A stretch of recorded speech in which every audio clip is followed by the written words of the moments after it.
Hay un hecho curioso que muchos psicólogos habrán observado durante esta pandemia y mucha gente en sus propias carnes, y es el alivio con que fue acogida por muchas personas el primer confinamiento, ¿no? Y es que, por una parte,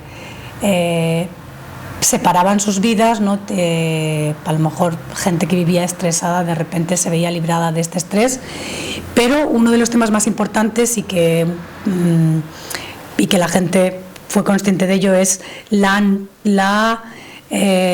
no necesidad de socializar, ¿no? Que de repente la gente no se veía obligada a socializar, y algunos ya eran conscientes y otros no lo eran, pero de repente nos dimos cuenta de lo estresante que puede ser el contacto social y el alivio que puede producir la reclusión, ¿no? O el aislamiento temporal, porque al principio iba a ser de poco tiempo, ¿no? Esto también es parte pensar que eso va a ser durante una temporada, aunque mucha gente deseaba que no terminase nunca.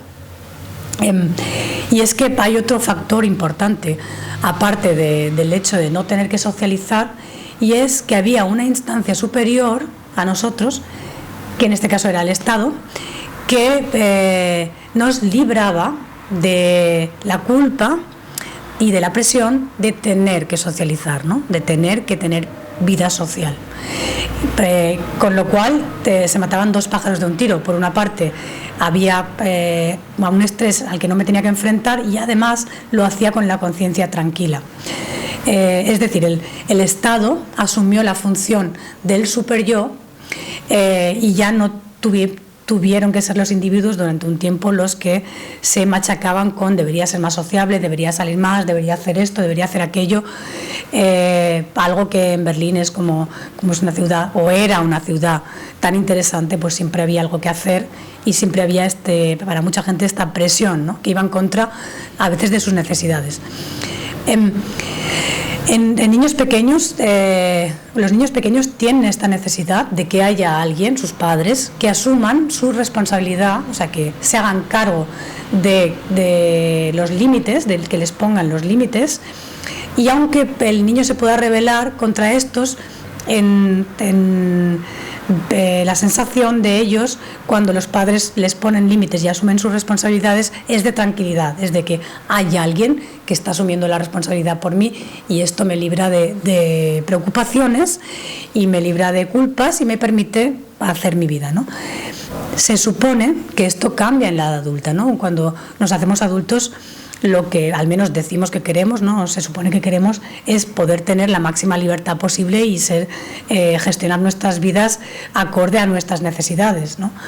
Y esto parece ser que no es así, porque la prueba es que cuando ha venido alguien a decirnos no hagáis esto, muchos lo han acogido con alegría, y algunos no han conseguido salir de ahí, ¿no? Y lo que ha ido pasando, claro, con el tiempo, al principio se creía que iba a ser poco tiempo, pero como ha sido más tiempo del normal, y hay gente que se ha permitido con el tema del home office o de pedir la compra online, o todas las facilidades que se han puesto para no salir de casa, hay gente que finalmente ha perdido facultades de socializar y que ahora se encuentran con que tienen un problema mucho mayor que antes cuando tienen que enfrentarse, digamos, a la vida social, ¿no? Y esto les hace buscar, o sea, en el mejor de los casos uno es consciente, y es consciente también de que aunque la vida social es estresante y el ser humano es difícil, y nos obliga, digamos, a una especie de pequeña lucha constante, ¿no? para poner nuestras necesidades, para conseguir que nuestras necesidades sean oídas y que no nos aplasten las necesidades de los demás. Esto requiere de ciertas capacidades que mucha gente no tenía, y entonces se sentían abrumados en sociedad y no escuchados y frustrados, y ahora han perdido todavía más, ¿no? Y el problema es cuando, en lugar de reconocer, uno de los problemas que también están pasando. Es cuando en lugar de reconocer esto, ¿no? Es como esto nos podría ayudar mucho a darnos cuenta de cómo somos, cómo vivimos, qué recursos tenemos, por qué nos estresa tanto la vida social, ¿no? E intentar hacer algo con eso. También está el otro camino de seguir recluidos y acabando odiando al ser humano, digamos, tirando la toalla y comprándonos un animal, que también es una tendencia muy extendida, ¿no? Que nada en contra de los animales, más bien en contra de las personas que los instrumentalizan, pero un animal, por supuesto, es una relación mucho más fácil y más cómoda que un ser humano, porque al final el animal, primero, que no tiene lenguaje, no puede quejarse, y segundo, que es una relación desequilibrada, ¿no? Pero que da mucho. Por supuesto, los animales pueden llegar a dar mucho cariño y compensan aquello que ya no sabemos obtener de las personas.